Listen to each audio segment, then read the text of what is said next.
Hello అండి. నవరాత్రుల్లో అమ్మవారికి నివేదించే నైవేద్యాల్లో పులిహోర ఒకటి. నేను ఈరోజు నిమ్మకాయ పులిహోర చూపిస్తున్నాను. అన్నం వండేటప్పుడు కొంచెం నూనె వేస్తే అన్నం పొడిగా వస్తుంది. అన్నం ఉడికిన తర్వాత పులిహోర తాలింపు కోసం నూనె వేడి చేసుకోవాలి. నూనె వేడైన తర్వాత ఆవాలు, మినపప్పు, పచ్చిశనగపప్పు, వేరుశనగ గుళ్ళు, ఎండుమిర్చి వేసి వేయించుకోవాలి.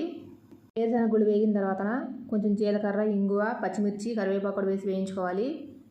నూనె తాలింపులను పసుపు కూడా వేసుకోవాలి. తాలింపు వేగిపోయినాక పక్కన పెట్టి నిమ్మకాయలు కట్ చేసుకోవాలి. నిమ్మరసం ఇలా ఫిల్టర్తోనే తీసుకోండి, లేదంటే చేదు వస్తుంది. అన్నం ఒక వెడల్పాటి బేసిన్లో వేసుకుని చల్లారబెట్టుకోవాలి. అన్నంలో కొంచెం నూనె, ఉప్పు, కొత్తిమీర, కరివేపాకు వేసుకోవాలి. ఉప్పు అన్నానికి బాగా పట్టేలా కలుపుకొని తాలింపు కూడా వేసుకొని కలుపుకోవాలి. లాస్ట్లో నిమ్మరసం కూడా వేసుకొని బాగా కలుపుకోవాలి. బాగా కలిపిన తర్వాత ఒక అరగంట పాటు పక్కన ఉండించాలి, కదపకూడదు. నిమ్మరసం అన్నం బాగా పీల్చుకుని సెట్ అవుతుంది. ఇలా కలుపుకొని పులిహోరని అమ్మవారికి నివేదన చేస్తే చాలా మంచిది. రాహుకాల పూజ చేసినప్పుడు అమ్మవారు ఖచ్చితంగా నిమ్మకాయ పులిహోర నివేదన చేస్తారు. వీడియో నచ్చితే లైక్ చేయండి.